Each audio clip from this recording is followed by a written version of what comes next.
Calaroga Shark Media.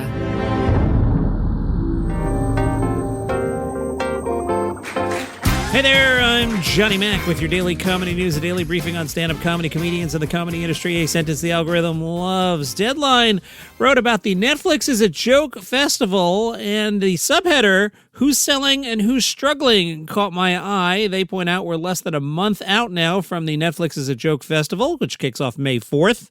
Deadline quotes one high-level comedy insider as saying they've been underwhelmed, and they don't feel a lot of buzz yet from the public. Deadline writes, depicting the year as a, quote, story of the haves and the have-nots, unquote. They observe that the comedians who seem to be doing the best fall in one of two categories. First, you have white-hot artists like the Flight of the Conchords.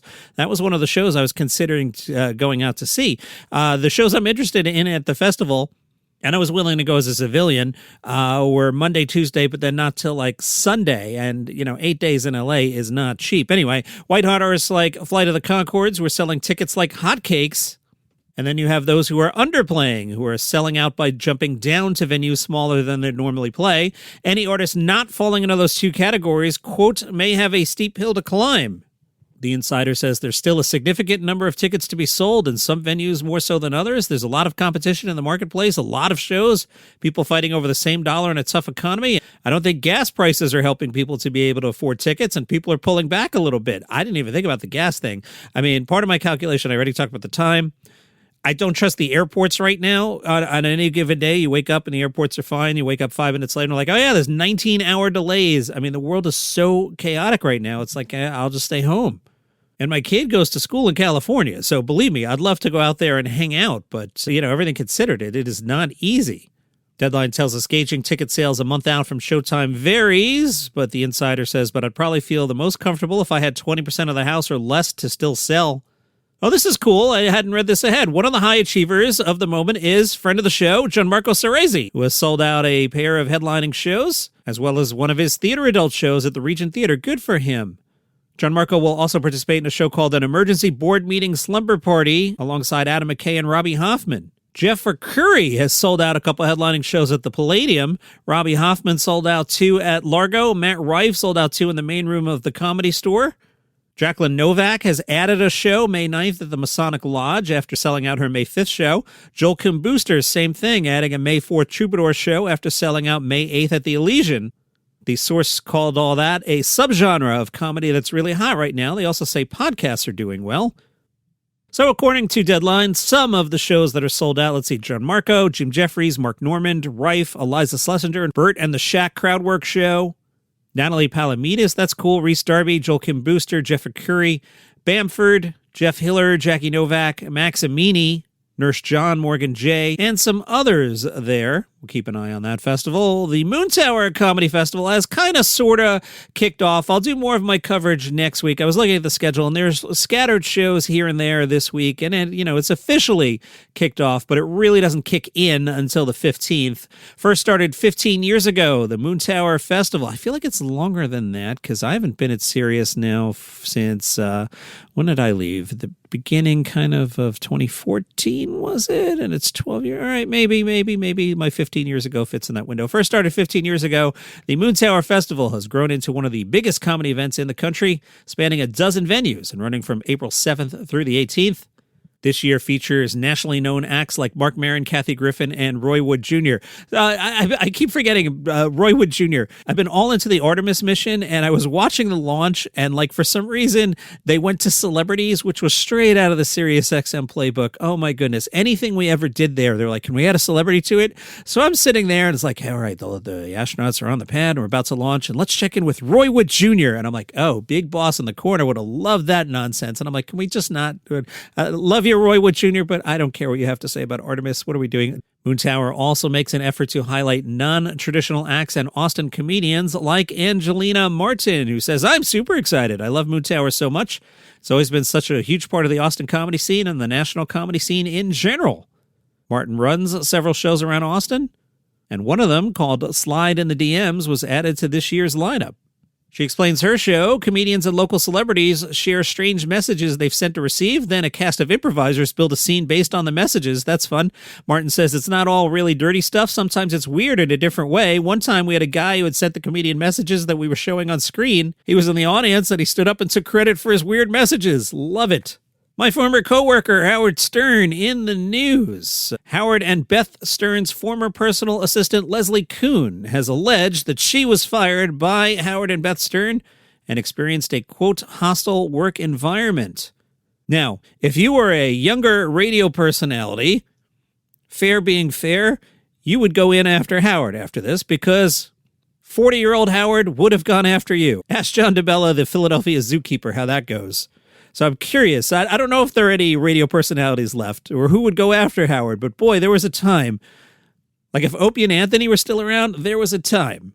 Leslie Kuhn says the Sterns presented her with confidentiality and non-disclosure agreements before and at the time of her firing. Her attorney claims those are fraudulent and unenforceable.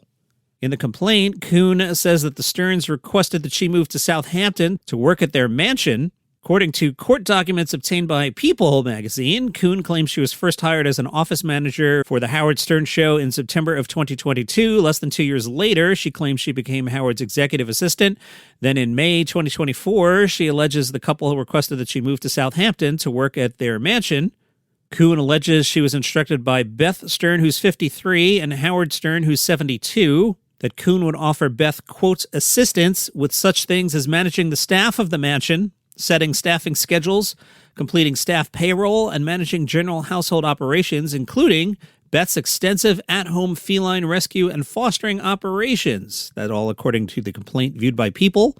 We're then told in December of 2025, Kuhn claims that she received a letter from Howard's production company, 112, thanking her for her work, confirming she would receive a monetary bonus, and informing her that she would receive a raise in 2026. Then some more back and forth there. As you can imagine, the tabloids will have fun with this. Page 6 has the headline, Howard Stern's Bizarre Rules for Staff Revealed in Wrongful Termination Lawsuit. According to the page 6, the non-disclosure would have banned Kuhn from disclosing the Stern family's daily activities and personal habits, even down to their food preferences, sleeping habits, and hobbies. She would also be barred from discussing their use of consumer products, choice of restaurants, hotels, or other establishments, entertainment preferences, political affiliations, and, quote, any other matters affecting or relating to the company and its business and the personal and business affairs of the company. Page 6 says other off-limits subjects include the location or contents of residences and other properties, as well as their travel arrangements. I imagine we'll hear more about that. Hacks is back today. Jean Smart revealed she was shocked when she learned how Hacks ends. It is the 5th and final season premiering on HBO. You may recall at the end of last season, Deborah Vance gave up her late-night talk show to stand with her head writer and friend, Ava Daniels. Jean Smart said, I don't remember ever picturing or even imagining an ending. I knew that it was going to be pretty much 5 seasons from the beginning, but I didn't ask.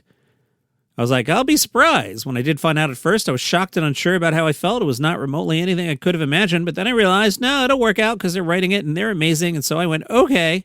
Lorraine Newman's daughter, Hannah Einbinder, spoke of her character, Ava, and said, I feel like Ava is so committed to realizing Deborah's dream and to contributing to all of the various things that she wants to accomplish, whether it's the first stand-up special or the late-night show or Madison Square Garden.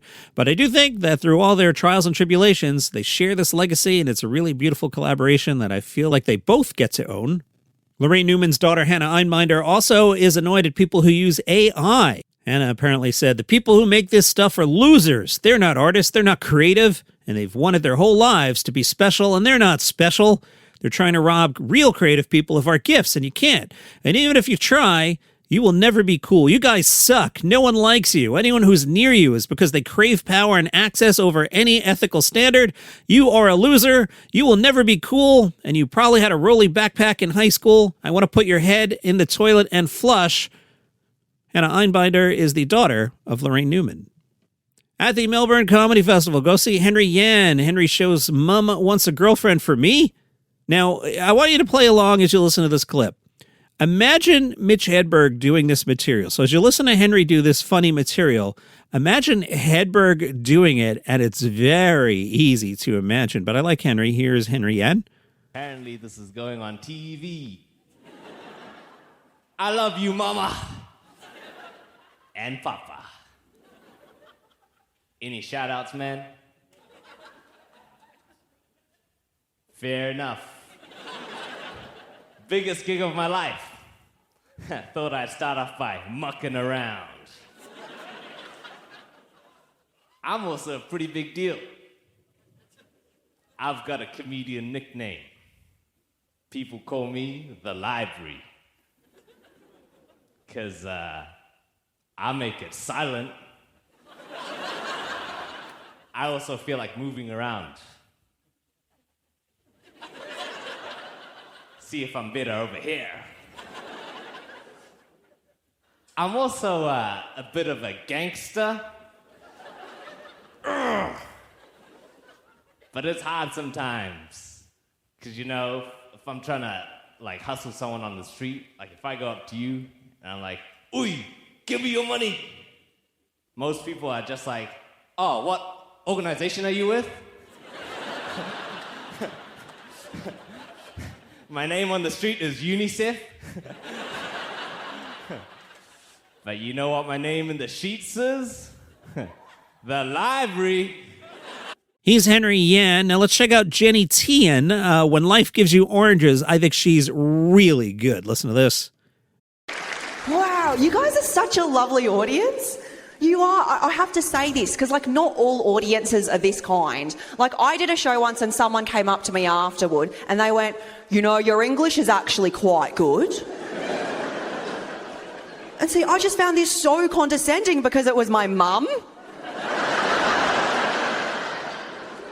Full on. I'm currently at this stage, I'm 29, where I'm realising that my parents were people before they were parents. Like, I asked my mum what she did before having me, and no lie, she said she used to be the head doctor for Chairman Mao. And if you don't know who that is the ex-dictator of China. That's insane. That's like finding out your parent does IT for Vladimir Putin. And now when I look back on my childhood, it makes so much sense, because she even ran the household like a dictator. And I'm not saying that she censored me or anything, but I will say my mum is the best mum. She is the supreme mother. Oh, I just blacked out there. But get this, in our living room, she's even got this giant picture of just herself.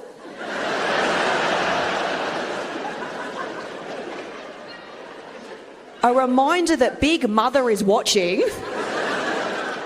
And I got to warn my friends about this every time they come over. I'm like, look, careful when you walk in. You're going to see a giant picture of my mum on the wall. Even with that warning, they see the picture and they go, ooh.